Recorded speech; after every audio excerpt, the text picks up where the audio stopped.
J'ai le plaisir de vous présenter nos orateurs aujourd'hui, Dr. Leah Steinberg et Dr. Jeff Myers. Dr. Steinberg est médecin spécialisé en soins palliatifs à l'hôpital Mount Sinai à Toronto. Elle enseigne les soins palliatifs à des étudiants de tous les niveaux et participe à la réalisation de travaux de recherche visant à l'élaboration de modèles d'intégration des soins palliatifs à la prise en charge des maladies chroniques. La Dr. Steinberg est membre du groupe consultatif sur la planification avancée des objectifs de soins et le consentement aux soins de santé de l'Hospice Palliative Care Ontario. Dr. Jeff Meyer a été un médecin depuis 25 ans et il est directeur médical pour le Ridgepoint. Il est professeur associé à l'Université de Toronto où elle a eu le prix WA Professor depuis 8 ans maintenant. Sa focalisation académique, c'est d'améliorer la qualité de prise de soins et de discussion pour les personnes qui sont sérieusement malades et leurs familles. Bienvenue, Dr. Steinberg et Dr. Myers. Je vais retourner la vidéo maintenant et je vais passer la parole à nos conférenciers. Merci. C'est superbe d'être ici dans la nouvelle façon qu'on est. C'est bon de présenter à vous tous. J'espère, j'aurais aimé vous voir, Jeff aurait dit la même chose. On va aller directement dans la présentation. On veut garder beaucoup de temps pour les questions. J'aimerais commencer avec cette image parce que plusieurs personnes se sentent très nerveuses quand on commence à parler de la fin de la vie. Pour moi, ce chien qui est en train de dire « je suis curieux, je veux voir », je veux vous rassurer qu'on va être correct. Je vais commencer en disant, quand je dis aux gens, quand je commence ces conversations, les gens, mais est-ce que les gens n'ont pas peur de penser à la mort, de parler à la mort, des choses qui vont se passer? Plusieurs des réponses. Mes réponses, ma favorite, c'est je suspecte quand je parle à une grande audience, la plus grande des personnes lève la main quand on parle, je leur l'histoire de livre de Mitch Albom. Mitch Albom, qui est un journaliste, quand il a appris que son professeur de sociologie avait le ALS, il l'a visité et 16 visites jusqu'à la fin de sa vie. Il a écrit dessus. Il a écrit les leçons apprises, etc. Et c'est devenu un best-seller de New York Times, au palmarès des meilleures ventes pendant 205 semaines. L'un des livres de souvenirs le plus vendu de tous les temps, vendu à plus de 14 millions d'exemplaires et traduit en 41 langues. Aussi, ça, c'est un livre qui est superbe. Ça s'appelle Atul Gawande, Being Mortal. Ça aide les gens à réfléchir, soutien et les enjeux qui sont soulevés comme les gens vieillissent et que s'approchent à la fin de la vie. Et Oliver Sacks, qui est très connu, neurologue, en apprenant qu'il avait un cancer en phase terminale, a écrit un article super. Ce que je veux lire, c'est que il dit par exemple, c'est à moi maintenant de choisir comment vivre les mois qui me restent. Je me sens intensément vivant et je veux et j'espère pendant le temps qui me reste approfondir mes amitiés, dire adieu à ceux que j'aime, écrire davantage, voyager si j'en ai la force, atteindre de nouveaux niveaux de compréhension, de lucidité. Encore une fois, ça c'est Randy Bosch qui était un jeune, un spécialiste professeur de communication à Carnegie Mellon qui a été diagnostiqué très tôt d'un cancer pancréatique métastasé On l'a invité pour la dernière conférence. Ça, c'est pour les professeurs qui vont à la retraite, qui font le résumé de ce qu'ils ont appris. Et Randy, c'était sa dernière conférence qui est devenue un super livre sur la liste des meilleurs livres du New York Times. Et la conférence, c'est pas concernant la mort. Il parlait de l'importance de surmonter les obstacles, de permettre aux autres de réaliser le rêve. C'était un résumé de tout ce que Randy en était venu à croire. Ça parlait du fait de vivre aussi. La dernière conférence était meilleur vendeur et resté sur la liste pendant 112 semaines. Pourquoi je passe du temps avec ça? Je pense que les gens sont très intéressés par le fait comment ils vont se préparer, comment ils vont réfléchir à la vie, à la fin de la vie. Et ça nous amène à ces préparations, d'encourager les gens à se préparer pour réfléchir et de réaliser que c'est quelque chose qui peut avoir ça a beaucoup à voir avec la vie que par la mort. Alors, je vais passer la parole maintenant à Dr. Myers. Bon après-midi, j'ai le plaisir d'être ici avec vous. Je vais prendre la diapo. Quand on est en train de réfléchir, il y a des mots qui vont venir, on en parle.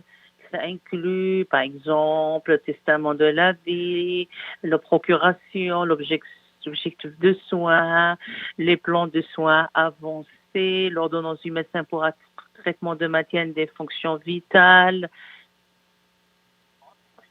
Peut-être que vous réfléchissez aussi à la planification pour résumer, c'est-à-dire remplir un formulaire comme ceci. Je ne veux pas rentrer dans les détails de ce, mais c'est la réflexion de les décisions que les gens vont potentiellement devraient prendre dans le futur, dans le passé.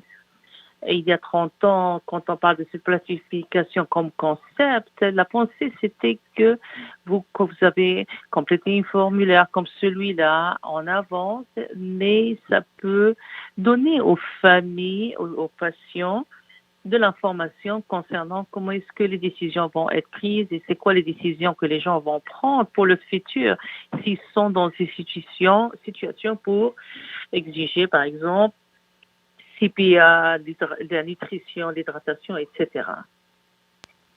La question, c'est est-ce que ces formes fonctionnent? Ce qu'on a trouvé après plusieurs recherches, que non, elles ne fonctionnent pas, même si vous avez des décisions claires, des pensées claires concernant ce type de traitement à l'avance. L'exprimer, l'information spécifique concernant le traitement n'est pas efficace. La question, c'est pourquoi? Pourquoi est-ce que ces formulaires ne fonctionnent? La raison, parce que les gens ne peuvent pas prendre des décisions à l'avance. Quand une personne n'a pas de contexte des choses qui se passent sur le coup, avant, l'idée d'avant concernant le traitement ne peut pas être appliquée nécessairement dans le contexte du futur. Et aussi, pour l'Ontario, nous avons des choses qui sont dans notre province que le législateur est là pour prendre la décision. Et la loi sur le consentement qui fait que c'est très clair que ce type de documents légaux, ils ne sont pas des documents légaux et ne sont pas disponibles, ne devraient pas être disponibles parce qu'ils ne vont pas s'appliquer à la situation de la maladie dans le futur. La question alors est, alors qu'est-ce que c'est que la planification préalable des soins? Qu'est-ce qui devrait se passer? Il y a 2 étapes. La première étape à considérer, c'est identifier et préparer votre subrogé. Ce que ça veut dire? S'il vient un moment dans le futur qu'une personne n'est pas capable de prendre une décision pour soi, alors la personne qui va prendre des décisions en leur nom. cette personne, on va la pleurer, un preneur de décision, un subrogé. En Ontario, comment est-ce que la loi sur le consentement a été toute la personne dans Ontario automatiquement a un subrogé par la loi. Alors tout le monde dans cet appel, donc par défaut, je vais vous montrer, je vais parler de V-section 3, mais le vert, parce que ce que ça veut dire, c'est une hiérarchie de prioritaires pour les prises de décision. Ce que ça veut dire, si on se concentre sur le vert, si vous avez un partenaire, un époux, une épouse, cette personne est votre subrogé par défaut. Si vous n'avez pas un mari, une épouse, alors ce va être vos parents ou les enfants, par exemple.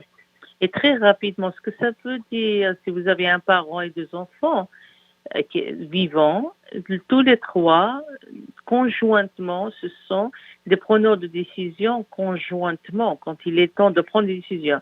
Et ça va en devoir d'être. Si vous n'avez pas de parents, de parents, si vous n'avez pas, vous êtes adopté, etc., vous avez des frères et sœurs, et si vous n'avez aucun membre de la famille, alors il n'y a personne dans la section vert qui sont les membres de la famille automatiquement désignés comme subrogés. Ce sont des subrogés de dernier recours, les tuteurs et les curateurs publics. Donc, pour toute personne en vert qui ne sont pas là, alors c'est le bleu, les personnes dans le bleu qui vont prendre des décisions en votre nom. Ce que c'est que le jaune? Le jaune, c'est les trois niveaux. Ce sont des preneurs de décision légalement nommés. Par exemple, disons que vous avez un partenaire ou des enfants et que votre père ou votre sœur est la personne qui serait idéale pour prendre des décisions en votre nom. Vous pouvez alors désigner cette personne à travers un représentant, un avocat. Vous pouvez faire que cette personne soit votre subrogé et qui vont être la personne prioritaire dans le futur si vous avez qu'il y ait une prise de décision. Bien sûr que nous avons par défaut des personnes, mais vous avez une prise de décision concernant les décisions qu'il faut prendre. On va répondre aux questions plus tard si vous en avez à ce niveau. La prochaine, une fois que vous avez désigné cette personne, il faut préparer la personne, votre subrogé. Comment est-ce qu'on va préparer le subrogé? C'est deux étapes. La première, c'est la réflexion, l'autre, c'est la conversation, et l'autre, les bilans réguliers. Qu'est-ce qu'on veut dire par la réflexion? Ça veut dire de réfléchir aux choses suivantes, vos valeurs. Qu'est-ce qui compte pour vous? En quoi la vie vaut-elle la peine d'être vécue? Quel genre de vie accepteriez-vous? Quel compromis feriez-vous? C'est très important. C'est des valeurs. Qu'est-ce que signifie la souffrance pour vous? Qu'est-ce que vous allez accepter? Qu'est-ce que vous allez changer? C'est quoi la souffrance pour vous? En quoi est-il bon d'être en vie, par exemple? C'est pas une révélation. Ça peut prendre du temps. Vous n'allez pas arriver à ces réponses rapidement, mais c'est un processus de réflexion et de réfléchir. Et ce n'est pas une question de traitement non plus important. Après, la prochaine étape, c'est les conversations. Les conversations avec vos subrogés et d'autres membres de la famille si vous le souhaitez concernant ces réflexions que vous voulez avoir. Alors, pour faire que ce soit plus facile et que ce soit plus concret, en vous encourageant à faire l'exercice de vous poser des questions. La première, à quoi est-ce que j'accorde le plus d'importance en termes de santé mentale et physique, être en mesure de vivre de façon autonome, être en mesure de connaître les autres, être en mesure de communiquer avec les autres, être en mesure de vivre aussi longtemps que possible. Après, La question, c'est qu'est-ce qui rend la prolongation de la vie inacceptable pour moi? Par exemple, ne pas pouvoir communiquer avec ceux qui m'entourent, être maintenu en vue par des machines, ne pas avoir le contrôle de mes fonctions corporelles. La prochaine question, c'est quand je pense à la mort, est-ce que je m'inquiète de ce qui peut m'arriver? Par exemple, difficulté à respirer, souffrir, être seul, perdre ma dignité. Et c'est quoi la dignité? Et c'est quoi ne pas être digne? Et la dernière question, c'est si je prochais de la mort, qu'est-ce qui me la rendrait paisible? Avoir ma famille, mes amis à proximité, mourir chez moi, ou est-ce que chez moi, qu'est-ce que c'est mourir ailleurs qu'à la maison, des rituels spirituels, ne pas être un fardeau pour ma famille? La prochaine étape, une fois que vous avez les réponses, c'est de parler avec votre subrogé, parler-lui de vos valeurs, de la façon dont vous avez répondu aux questions. Vous pouvez noter vos réflexions. Ça peut vous aider.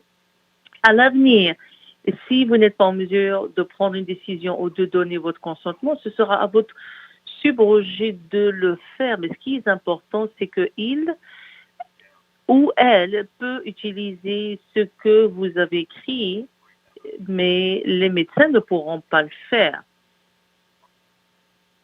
Donc, c'est votre subrogé qui va prendre la décision concernant, par exemple, le traitement, que ce soit de votre part ou de votre subrogé. Donc, ce que vous écrivez, c'est surtout pour aider à avoir la décision. Ça, c'est pas une conversation unique, une seule fois. Ça change, nous changeons, cette conversation change, notre capacité de s'adapter. Et alors, les choses que peut-être aujourd'hui on pense qu'on peut tolérer, peut-être qu'on ne peut pas tolérer plus tard. Alors, c'est d'actualiser ces réflexions et conversations de temps à autre. Et je vous passe la parole, Léa, à vous. Merci, Jeff.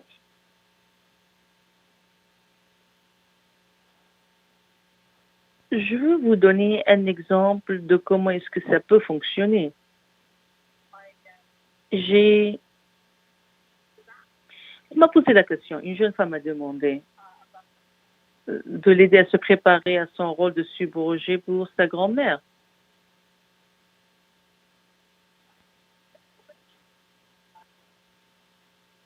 Donc la jeune femme m'a demandé de l'aider pour sa grand-mère. Elle voulait faire ça bien. Elle adorait sa grand-mère. Alors, elle m'a demandé comment elle voulait le faire. Alors, sa grand-mère a été une femme de 80 ans dont la maladie progressait et sa petite fille voulait savoir comment elle l'aiderait à prendre des décisions à l'avenir. Grand-mère était à l'hôpital plusieurs fois et à chaque fois, des médecins différents qui lui posaient la question, mais qu'est-ce qu'elle veut si elle devenait plus malade? Donc, est-ce qu'elle voulait être ressuscitée si son cœur s'arrêtait? Est-ce qu'elle veut avoir la machine respiratoire? Donc, à chaque fois qu'elle était là dans cette prise de traitement, de décision de traitement, parce qu'il voulait bien sûr aider mais la grand-mère, à chaque fois, disait, je veux ce que le médecin pense que c'est bon pour moi. Sa grand-mère, comme plusieurs d'entre nous, ne pouvait pas parler des prises de décision. On pensait par exemple ce que notre vie, qu'est-ce qu'on veut faire avec notre vie. Alors j'ai suggéré à sa fille qu'elle pose la question à sa grand-mère, de poser des questions sur ce qui est important à ses yeux. Comment envisage-t-elle le futur, l'avenir, où elle veut être soignée? Est-ce qu'elle tient à rester à la maison? Comment elle se sent quand elle est à l'hôpital? Est-ce qu'elle se sent qu'elle maintient sa dignité? C'est très important.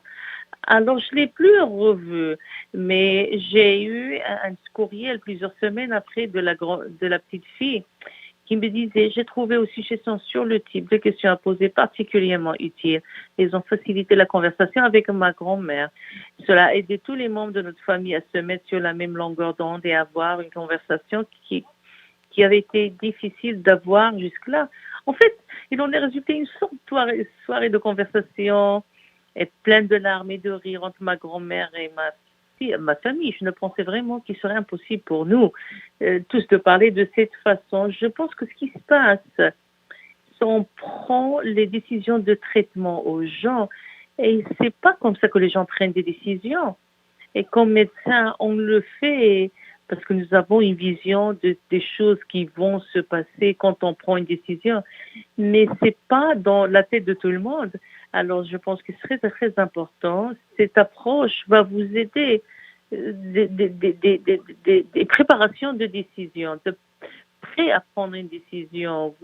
Vous n'avez pas à prendre une décision, mais vous comprenez c'est quoi la fin de la vie. Ça va vous aider au moment de prendre la décision.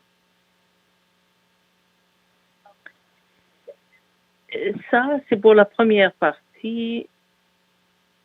Est-ce qu'on peut prendre une pause ici pour voir s'il y a des questions? La deuxième section est un peu différente. Je vais prendre quelques secondes. Peut-être qu'on peut finir la présentation, je pense, et puis on va prendre les réponses à les questions à la fin. Voilà.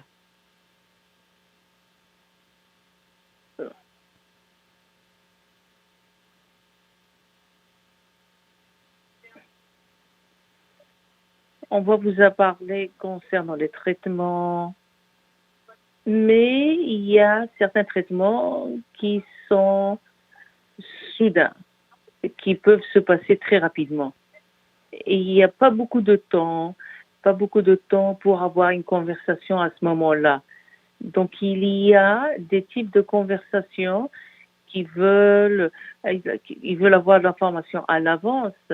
Et par exemple, les gens ils vont se demander c'est quoi CPR. Donc, il est important d'apprendre certaines informations spécifiques.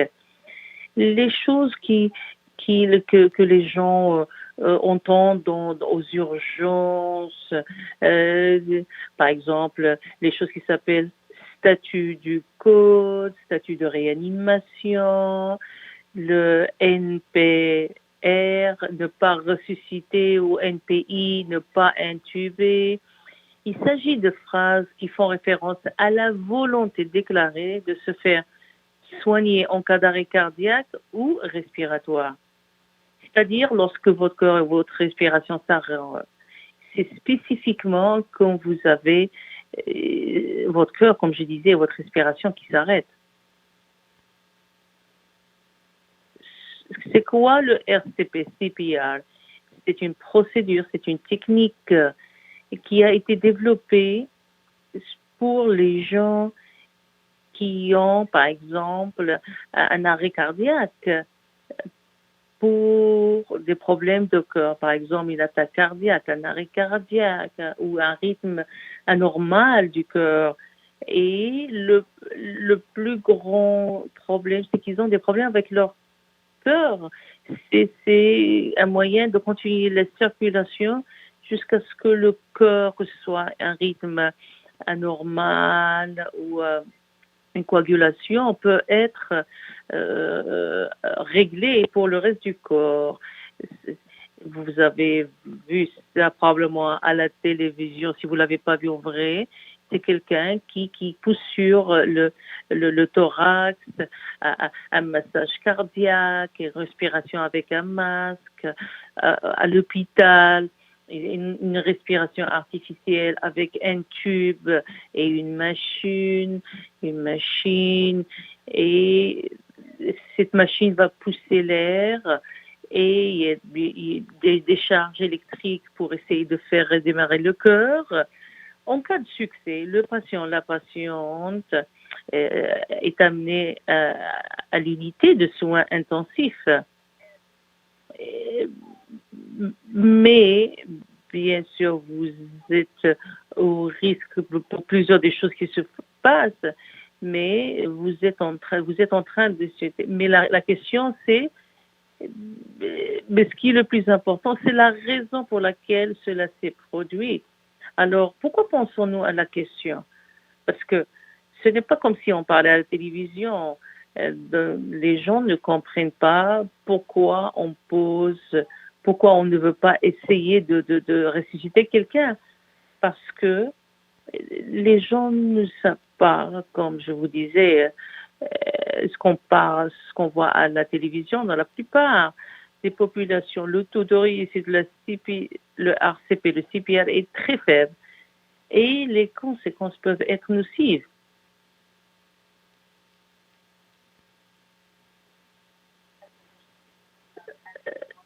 Nous craignons de causer davantage de dommages après un certain temps sans oxygène au cerveau, même si une réanimation est réussie, a souvent des issues, des problèmes qui sont inacceptables.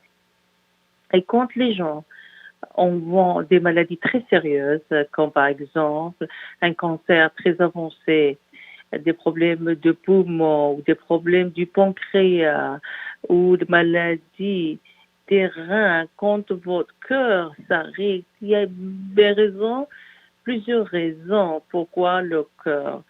Alors, si on réanime le cœur, mais le résultat, le cœur va s'arrêter très soudainement, ou la personne est restée dans une façon très faible. Plusieurs personnes seraient correctes avec ça, mais c'est pas bon pour les gens comprennent les conséquences. J'ai mis un lien ici, on n'a pas le temps de passer, mais il y a un lien ici.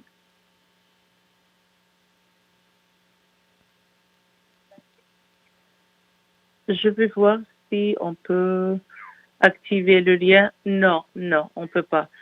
Donc, il y a ce lien qui va, à travers les prises de décision concernant la RCP, le CPR et d'autres techniques comme celle-là, et de voir quels sont les succès d'avoir, par exemple, libéré de l'hôpital en présumant la vue. Donc, je pense que c'est très utile pour les gens de regarder. La raison pourquoi on pose la question, parce que la RCP est un traitement dont on ne peut pas discuter au moment où la personne concernée en a besoin.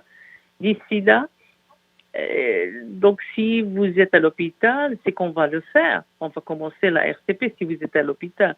Nous voulons respecter le fait que de nombreuses personnes choisissent de renoncer à ces tentatives si le résultat le plus probable est la mort ou un handicap grave. Voilà pourquoi nous posons la question. Mais nous l'expliquons généralement pas assez bien, ni avec assez de compassion. Je veux prendre le temps, le temps d'essayer avant que ça ne se... Parce que comme je disais, ça peut avoir l'air qu'on veut juste, mais c'est ça. Je voulais vous parler un peu, souligner la vue par rapport à ça. Alors, les soins palliatifs. Allons clarifier d'autres concepts ici. Les soins palliatifs sont une approche de soins qui améliore la qualité de vie des patients et de leurs familles, confrontés aux problèmes liés à une maladie mortelle, par la prévention et le soulagement de la douleur grâce à un dépistage précoce et à une évaluation et un traitement adéquat de la douleur et d'autres problèmes physiques, psychosociaux et aussi spirituels.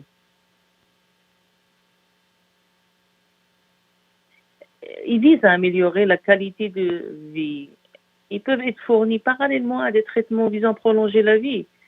Alors, les soins palliatifs sont devenus reconnus dans les soins médicaux. Au début, vous allez utiliser tous les traitements pour prolonger la vie autant que possible. Et quand tout s'est arrêté, que vous allez avoir les soins palliatifs. Mais en fait, ce que nous savons, ce que les gens prennent l'avantage des soins palliatifs et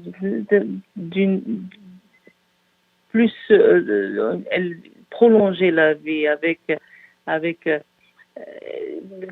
les gens peuvent s'améliorer dans le traitement et, et les soins palliatifs ne précipitent pas la mort, peuvent être fournis aux patients atteints d'une maladie mortelle, d'autres maladies mortelles. Par exemple, l'insuffisance cardiaque, la maladie pulmonaire, le cancer, les maladies des reins, la démence.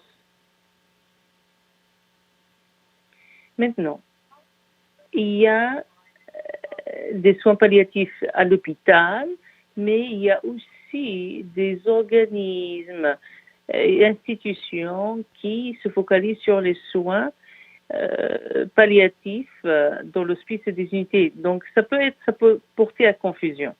Alors, nous avons certains hospices qu'on appelle hospices dans des unités de soins palliatifs et certains hospices sont des groupes de soutien communautaire qui envoient du personnel au domicile des patients. Par exemple, l'hospice de Toronto, et ça c'est un endroit physique, mais ça c'est une organisation qui soutient des centaines de patients qui sont chez eux. Et certains sont un espace physique, soit dans un hôpital, soit dans une unité autonome, où les patients sont soignés en mettant l'accent sur le soulagement des symptômes et de la douleur pour les patients et leurs familles. Ces unités auront des critères d'admission plus stricts que des soins palliatifs dans un hôpital si vous êtes là. Mais on peut répondre à des questions spécifiques par rapport à ça. Juste pour résumer, on a couvert beaucoup de choses,